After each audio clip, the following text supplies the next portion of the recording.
umunyarwandakazi wenyine wamamaye kubera gukina pornography ninde?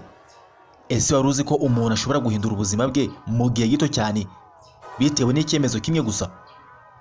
Uyu munsi tugiye kubagezaho inkuru ya Isimbi Noeline, umukobwa wamenyekanye cyane ku mbuga nkoranyambaga, aho icyemezo yafashe cyamuhinduriye ubuzima. Bamwe baramunenga, abandi baramushyigikira, ariko nta n'umwe utazi izina rye. Ese koko gukina porno byatumye aba umukire? Ese ayo mafaranga no kuba icyamamare yabibonye ate? Reba iyi video kugeza ku musozo umenye ukuri kose k'umunyarwandakazi wamamaye hirya no hino ku isi, kuri social media, ku ma radio, ku ma TV, kubera gukina porno ibizwa nko kuvuza mu mbunda. Muhawe ikaze kuri Hot World Entertainment. Mbere yuko aba umusitari, Isimbi Noeline yari umukobwa usanzwe cyane. Yakuriye mu buzima busanzwe, afite inzozi zo kuzaba umuntu uzwi no kugira kure mu buzima. Nk'abandi bakobwa benshi, yifuzaga ko ubuzima bwiza yabubona ndetse akabona n'amafaranga menshi akanigenga.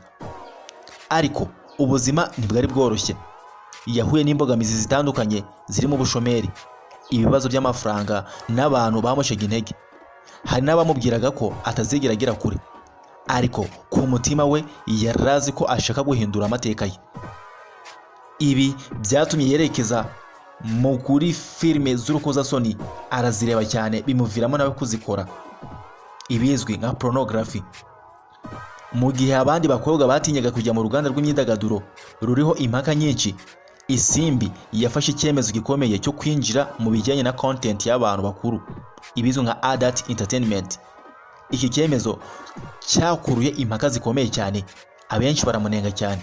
Imiryango imwe n'imwe ntiyamwishimiye ku mbuga nkoranyambaga, habayeho ibiganiro byinshi kuri we, benshi bamutuka abandi bamushima. Ariko mu gihe abantu bavugaga, we yakomeje gukora no kubaka izina rye abishishije mu mikino y'urukozasoni, ibizwi nka pornography.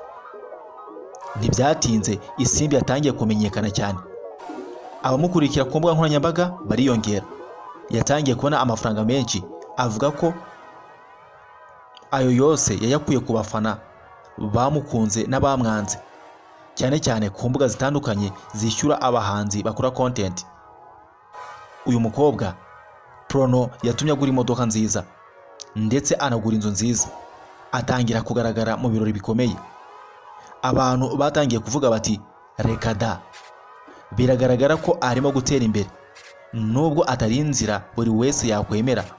Isimbi we yayifashe nk'umushinga w'akazi wamugejeje ku bukire ndetse n'ahantu hose yifuzaga akiri umwana. Nubwo hari abamwishimiye, abandi benshi bakomeje kumunenga no kumucira urubanza. Hari abamwise amazina atandukanye, hari abamubwiye ko atazabona amahoro. Ariko mu biganiro yakoze, Isimbi yavuze ko yahisemo inzira imuha amafaranga kandi imuha ubwigenge. Yavuze ko yifuza kuba ku buzima bwe atitaye ku magambo y'abantu. Yagize ati, abantu bazahora bavuga, ariko njye nahisemo kubaho ubuzima nshaka. Inkuru ya Isimbi Noeline itwigisha ibintu byinshi. Icyemezo kimwe gishobora guhindura ubuzima bwawe burundu, cyangwa se ukaba icyamamare kizamo ibyiza n'ibibi. Umuntu wese ahitamo inzira ye mu buzima, ariko agomba kwitegura ingaruka zayo. Ibi ni bimwe mu byemezo bya Isimbi Noeline bitwigisha kuri buri muntu wese wifuza gutera imbere no kubona amafaranga. Ese wowe ubitekerezaho iki? Ese ubona inzira yafashe ariyo, cyangwa ubona hari indi yari guhitamo? Nta kindi ngusaba ni igitekerezo cyawe hasi muri comment. Ubundi njye Depa 250 ngucecambuwe iyi nkuru 5 kwa 5 mu biganiro by'ubutaha. Aha ni kuri Hot World Entertainment.